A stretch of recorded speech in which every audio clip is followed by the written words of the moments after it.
A Tisseata teve o quê de diferente, vamos dizer? Hoje, você voltando no tempo, olhando aquela escola, quase o quê? 30 anos, né? Quase 30 anos já se passaram.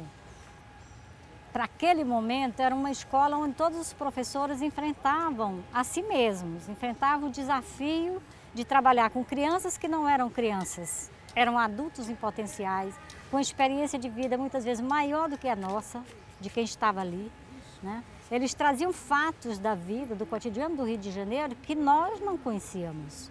Então, como transformar aquela escola em algo que não fosse bobo para eles? Ah, isso é bobagem, tia, não fala disso não, isso é bobagem.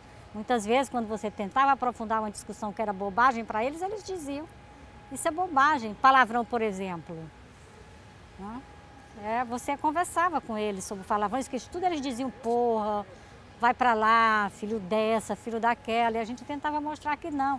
Ah, tia, não vem com essa, lá fora é assim, a gente diz mesmo, por que não diz aqui? E nós tínhamos que admitir que aquele palavrão pudesse passar por ali, momentaneamente, é claro, mas sem criticar a criança e nem criticar a professora que admitia muitas vezes o palavrão em sala de aula. Em primeiro lugar, a sensação de, sei lá, desafio, coragem, né? Algo novo. Apesar de ser uma escola, o nome Escola de Educação Juvenil, com quem nós íamos lidar, porque não tínhamos ainda os alunos na época, né? Ainda fomos fazer contato para termos aluno, mas já sabíamos quem era de antemão. Então, de certa forma, para mim, tive medo de encarar. Mas no convívio com as crianças, que primeiro foi com o pessoal da Casa do Menor Trabalhador, que até certo ponto eram crianças mais ou menos, né, escolarizadas, sociável, não eram ainda meninos de rua, no sentido que hoje nós temos de menino de rua. Foi tranquilo o meu contato com eles e a partir de então me dediquei inteiramente, os 2 anos que fiquei lá. O principal momento da escola para eles era a alimentação, lembra da hora da comida, na hora que eles chegavam, que eles vinham de uma certa forma famintos. Enquanto não houvesse aquela comida, eles não admitiam ir para a escola.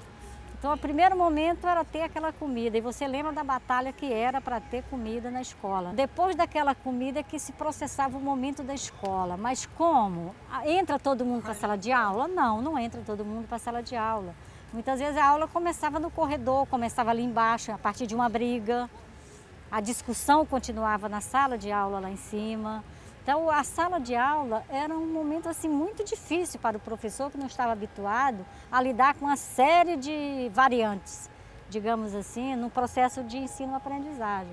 Ele muitas vezes não dava aula coisa nenhuma, ele batia papo até esgotar o assunto com as crianças e eles dizerem, chega tia, vamos comer de novo, vamos lanchar, porque aí tinha o lanche. Juntava o menino da sala da professora X com a professora X, o outro já saía, vinha fazer confusão no corredor. As professoras todas já estavam no corredor e ali era a sala de aula. A conversa, sem deixar ter a briga, mas ao mesmo tempo dialogando, mostrando a importância de conversar, é o amigo que está falando, e ele via amigo nenhum, ele é amigo do fulano, ele é do grupo do fulano.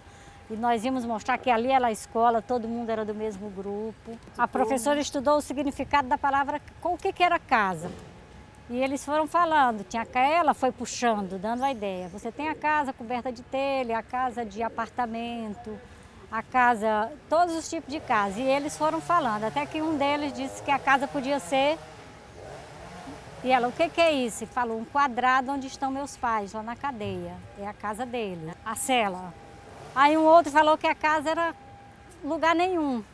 Podia ser qualquer lugar, porque hoje eles dormiam aqui, amanhã eles dormiam ali. E ali era a casa deles, debaixo do viaduto, era casa, na rua. E essa história foi se propagando entre as professoras, da importância de se estudar o significado das palavras, buscar, tirar das crianças, porque são coisas totalmente diferentes do que a gente programa para uma aula. Jamais a professora pensou que o significado de uma casa seria a cela, seria o viaduto, seria o nada. E tudo isso chegou a partir das crianças. A professora tem que aprender a dar aula fazendo, dando e todos apoiando, inicialmente do jeito que ela sabe. E tendo sempre alguém que possa puxar o processo, mostrar uma outra forma, e que dá mais significado, faz as crianças interagirem mais. e participar da aula, não fugir de uma sala para outra, como você falou. O processo de escrever livro já vem de longa história. Eu trabalhei sempre com jovens e adultos. Você lembra? Eu trabalhava com educação quanticiata, à tarde e à noite eu ia para o Colégio Santo Inácio trabalhar com a educação de adultos. E mais ou menos em 1995 eu editei o primeiro livro de redação dos alunos, feito ainda em mimeógrafo, lembra?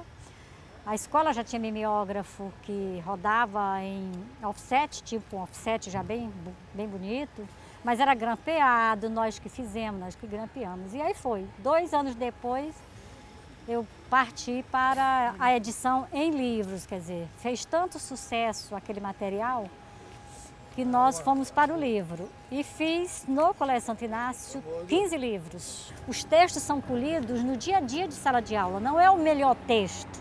Não é um texto que foi feito para ser o menino que ganhou, fez a melhor redação. Não é. A proposta é que você colha o material direto do cotidiano da sala de aula. Por acaso, aquele material o professor achou interessante, foi feita uma leitura com os alunos em sala de aula, foi feita uma reescrita do texto, é um texto que passou pela sala de aula. Seja ele de matemática, de ciência, de linguagem, de português, de inglês. Tem um dos livros editado lá nessa escola que um capítulo é só de inglês, que as crianças construíram os diálogos. Não escolham os livros oferecidos pelo governo. Primeira coisa, recusa e não façam nenhuma escolha. Façam os textos com os alunos. Reescrevam no quadro, o aluno copia. Se você não tem mimeógrafo, xerox, todas as escolas do município têm xerox. Escreva com a sua letra mesmo. Rode para as crianças, faça xerox. A cada semana construa um texto junto com seus alunos e não aceite o livro didático. Os livros didáticos que chegam até a escola são os das grandes editoras e que não são os melhores livros. Os melhores livros estão ainda nas pequenas editoras, estão nos nichos de experiência, não estão nas grandes editoras. As grandes editoras repetem, nós não sabemos nem se aqueles autores existem. Não existem. Podem ser livros que são cópias, picotagem daqui e dali, então são exercícios que não significam muito para os alunos e dificilmente você alfabetiza a partir deles.